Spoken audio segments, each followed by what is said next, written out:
चलिए जरा थोड़ी देर के लिए स्कूल वाले दिनों में लौट चलते हैं। स्कूल के दिनों में क्लास मॉनिटर वाला जलवा याद है ना? क्या जलवा होता है क्लास मॉनिटर का। माने हमें और आपको तो लगता है कि क्लास मॉनिटर के पास जितनी पावर है इतनी पावर इस देश के पीएम के पास नहीं होगी। लेकिन क्या आप ये कल्पना कर सकते हैं कि कोई एक ऐसा लड़का जो पहले दिन स्कूल में आया हो, माने क्लास में उसे जानने वाला कोई लड़का ना हो, वो जो 10-12 बड़ी मछलियां होती हैं क्लास की टॉपर वाली, जो डिसाइडिंग पोजीशन में होती हैं कि क्लास में कौन मॉनिटर बनेगा कौन नहीं बनेगा, कौन फर्स्ट मॉनिटर होगा कौन सेकंड मॉनिटर होगा, वो 10-12 लड़के भी उस लड़के को पहली दफा देख रहे हों और इन सब के बावजूद वो लड़का क्लास का मॉनिटर बन भी जाए। क्या ऐसा हो सकता है? असंभव सा लगता है ना। लेकिन जितना बड़ा असंभव ये है ना, इतना ही बड़ा असंभव है किसी प्रदेश में ऐसे नेता का मुख्यमंत्री बनना जिस नेता को उस प्रदेश की जनता ज्यादा जानती ना हो, उस पार्टी की प्रदेश कार्य समिति के नेताओं से उस नेता की बनती ना हो, बनना छोड़ दीजिए पार्टी के अधिकतर कार्यकर्ता उसे पहचानते भी ना हो, और इन सब के बावजूद वो ना सिर्फ पार्टी के मुख्यमंत्री पद की प्रत्याशी बनकर प्रदेश में आती है, बल्कि वो पूरा प्रदेश भी जीत लेती है, पूरे प्रदेश की जनता का मन भी मोह लेती है और अपनी पार्टी को सत्ता का स्वाद भी चखा देती है। ये कहानी है वसुंधरा राजे सिंधिया की।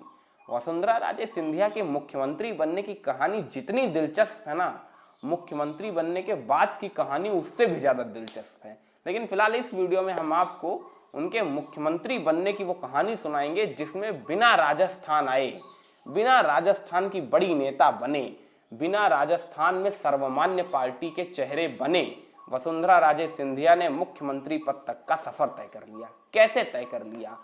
क्या प्रदेश कार्य समिति के और नेताओं ने उनके खिलाफ बगावत नहीं की थी? क्या प्रदेश कार्य समिति के और नेताओं ने उनके मुख्यमंत्री पद का विरोध नहीं किया था, और अगर किया था तो वसुंधरा राजे सिंधिया ने उसे कैसे टैकल किया?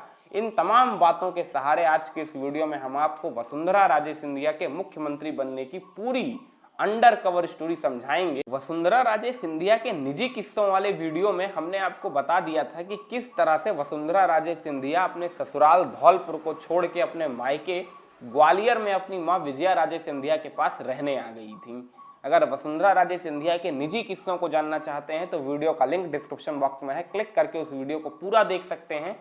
उसमें वसुंधरा राजे सिंधिया की पूरी निजी जिंदगी आपके सामने खोल के रख दी गई है। तो खैर, वसुंधरा राजे सिंधिया जब अपनी मां विजया राजे के पास आ जाती हैं, तब विजया राजे अपनी बेटी के सियासी भविष्य को संवारने के लिए जुट जाती हैं। विजया राजे सिंधिया का जनसंघ में बहुत रसूख हुआ करता था, उनकी बात सभी नेता माना करते थे, बड़ा सम्मान हुआ करता था। चूंकि पार्टी के बड़े बड़े नेता भी उन्हें राजमाता के नाम से संबोधित किया करते थे, अटल बिहारी वाजपेयी उनके पांव छुआ करते थे, तो विजया राजे सिंधिया का एक अच्छा खासा प्रभाव क्षेत्र हुआ करता था। अपने इसी प्रभाव का प्रयोग करके वसुंधरा राजे सिंधिया के लिए भारतीय जनता पार्टी की तरफ से 1984 के लोकसभा चुनाव में भिंड चुनाव क्षेत्र को उन्होंने चुना और वसुंधरा राजे सिंधिया को भिंड से चुनाव मैदान में उतार दिया।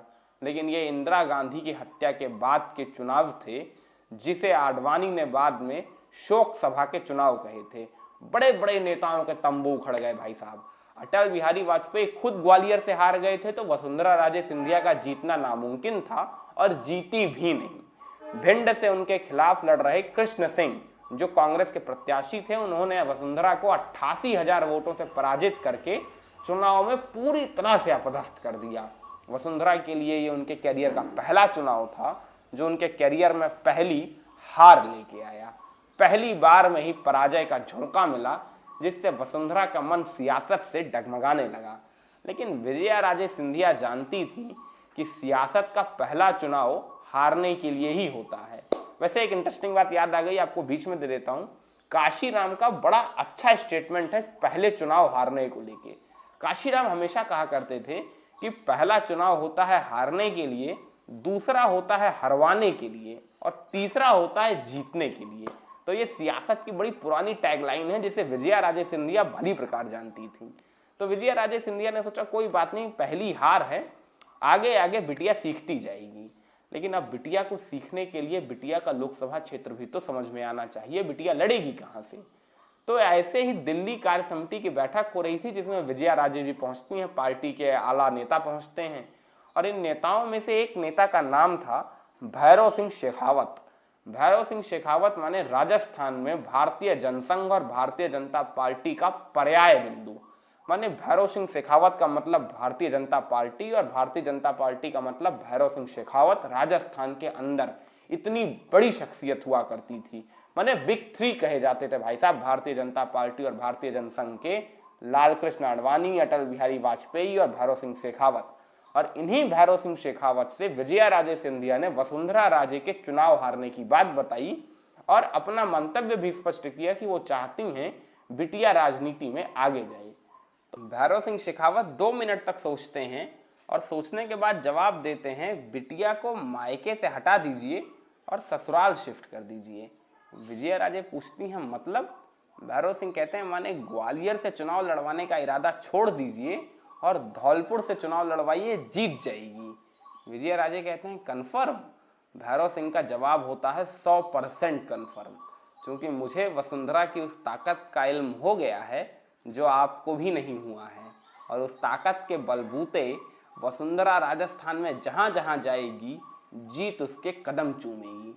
विजया राजे पूछती है कौन सी ताकत ऐसी जिसका इल्म मुझे भी नहीं हुआ है? भैरव सिंह का जवाब होता है धीरज रखिए, समय आने पे बताऊंगा, और आप भी धीरज रखिए। आज ही के वीडियो में आपको बताएंगे कि वसुंधरा की वो एक ताकत क्या है जिसके कारण बीजेपी के आला नेताओं को मजबूर होना पड़ा वसुंधरा को राजस्थान के मुख्यमंत्री पद के उम्मीदवार के तौर पे चयनित करने के लिए। लेकिन पहले वसुंधरा के सियासी सफर की झलकियां लेते चलिए। विजया राजे ग्वालियर आती हैं, वसुंधरा को इस पूरे घटनाक्रम की जानकारी देती हैं, और इसके बाद वसुंधरा राजे सिंधिया राजस्थान के विधानसभा चुनाव 1985 में धौलपुर से पर्चा दाखिल करती हैं। प्रचार का पूरा जिम्मा भैरव सिंह शेखावत संभालते हैं। गलियों में पंपलेट चिपकाना हो, राजा रानी की बातें करना हो, भैरव सिंह शेखावत का रोड शो हो, वसुंधरा राजे का रोड शो हो, वसुंधरा राजे को पर्सनल घर घर जाके कैंपेनिंग करना हो, ऐसे तमाम प्रचार कार्यों के कारण और भैरव सिंह शेखावत के सपोर्ट के कारण वसुंधरा राजे सिंधिया 1985 के विधानसभा चुनाव में धौलपुर से 22,000 वोटों से जीत के सदन पहुंचती हैं। फिर साल 1989 में भैरव सिंह शेखावत के सलाह मशवरे के बाद वसुंधरा सांसदी का पर्चा दाखिल करती हैं। कहां से? झालावाड़ से, यानी झालरापाटन से आप कह लीजिए। झालावाड़ से पर्चा दाखिल कराने का एक बहुत बड़ा कारण था कि झालावाड़ मध्य प्रदेश के निकट आता है और मध्य प्रदेश में ग्वालियर राजघराने का अच्छा खासा प्रभाव है, और झालावाड़ जनसंघ का पुराना किला रहा है, पुराना गढ़। माने 1962-65 के बाद से जनसंघ झालावाड़ से कभी हारा ही नहीं, तो झालावाड़ जनसंघ का पुराना किला था, और इस किले में वसुंधरा राजे सिंधिया को चुनाव लड़वा के भैरव सिंह शेखावत ने फुल प्रूफ प्लान खेला था। वैसे एक इंटरेस्टिंग जानकारी आपको दे दूं, झालावाड़ आज़ादी के बाद के भारत के नक्शे में मध्य प्रदेश में शामिल किया गया था। इसका राजस्थान में विलीनीकरण बहुत बाद में हुआ है, आज़ादी के काफ़ी बाद। तो खैर इसी झालावाड़ से वसुंधरा राजे सिंधिया पर्चा भरती हैं, चुनाव जीत जाती हैं, और फिर साल 1991, 96, 98, 99 हर चुनाव में वसुंधरा राजे सिंधिया झालरापाटन से जीत के ही सदन पहुंचती रहीं। फिर साल 1999 आता है जब अटल बिहारी वाजपेयी की सरकार बनती है और वसुंधरा राजे सिंधिया को कैबिनेट मंत्री का दर्जा दिया जाता है। वसुंधरा राजे सिंधिया के जिम्मे आता है लघु उद्योग मंत्रालय, जो एक काफ़ी महत्वपूर्ण मंत्रालय के तौर पे जाना जाता है। वसुंधरा राजे सिंधिया की छवि एक ईमानदार राजनेता की थी, और विजया राजे की बेटी होने के नाते उन्हें बहुत सम्मान प्राप्त था, और भैरव सिंह शेखावत का एक हेड लगातार वसुंधरा राजे सिंधिया के सर पे बना रहा था। इसका फायदा वसुंधरा को खूब मिला। साल 2002 आते आते भारतीय जनता पार्टी राजस्थान में अपनी सत्ता बनाने के लिए प्रयासरत थी, और इसी बीच अटल बिहारी वाजपेयी ने भैरव सिंह शेखावत के साथ एक सीक्रेट मीटिंग की। मीटिंग क्यों करनी थी? क्योंकि भैरव सिंह शेखावत को वाजपेयी अब उपराष्ट्रपति के तौर पे चयनित करने वाले थे। साल 2002 में भैरव सिंह शेखावत राजस्थान से कूच कर जाते हैं, माने दिल्ली कूच कर जाते हैं, और दिल्ली में उपराष्ट्रपति के पद पर तैनात कर दिए जाते हैं। उपराष्ट्रपति बनते ही भैरव सिंह शेखावत का जो विरोधी खेमा राजस्थान में तैयार हुआ था, क्योंकि मैंने आपको सूचित किया था 1952 से लेकर 2002 तक, माने 5 दशक तक राजस्थान में भारतीय जनता पार्टी का पर्याय बिंदु कहे जाते थे भैरव सिंह शेखावत, लेकिन ऐसा नहीं था कि पार्टी के भीतर भैरव सिंह शेखावत का कोई विरोधी खेमा नहीं था। गुलाब चंद कटारिया हों या घनश्याम तिवारी हों, ऐसे कुछ बड़े नेता थे जो भैरव सिंह शेखावत के विरोधी खेमे से आते थे। और जैसे ही भैरव सिंह शेखावत का दिल्ली ट्रांसफर होता है, इन लोगों की बाछें खिल जाती हैं। बाछें खिलने का कारण होता है राजस्थान के प्रदेश कैडर में इनका जलवा होना और इनको ऐसा लगना कि अब भारतीय जनता पार्टी प्रदेश अध्यक्ष के तौर पे गुलाब चंद कटारिया को या घनश्याम तिवारी को या किसी अन्य विरोधी खेमे वाले नेता को ही चयनित करेगी और इसके बाद मुख्यमंत्री भी वही बनेगा। क्योंकि ये पार्टी का एक अघोषित नियम होता है कि जो भी पार्टी अध्यक्ष बनता है वही मुख्यमंत्री बनता है।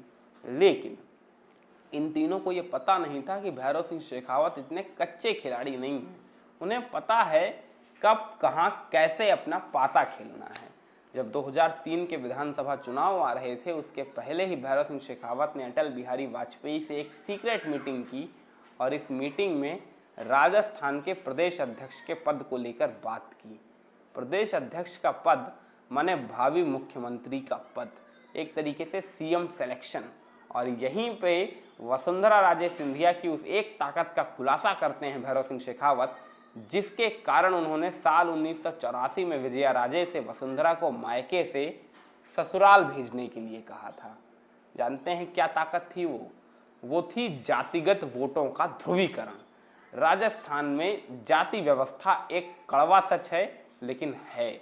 और राजस्थान क्या, पूरे भारत में जाति के आधार पर जिस तरीके से वोटों की गिनती की जाती है, वोटों का सिलेक्शन किया जाता है, वो एक बड़ा परसेप्शन होता है चुनाव के मद्देनजर। और वसुंधरा राजे सिंधिया के साथ राजस्थान के जातीय समीकरण गजब के फिट बैठते हैं। कैसे?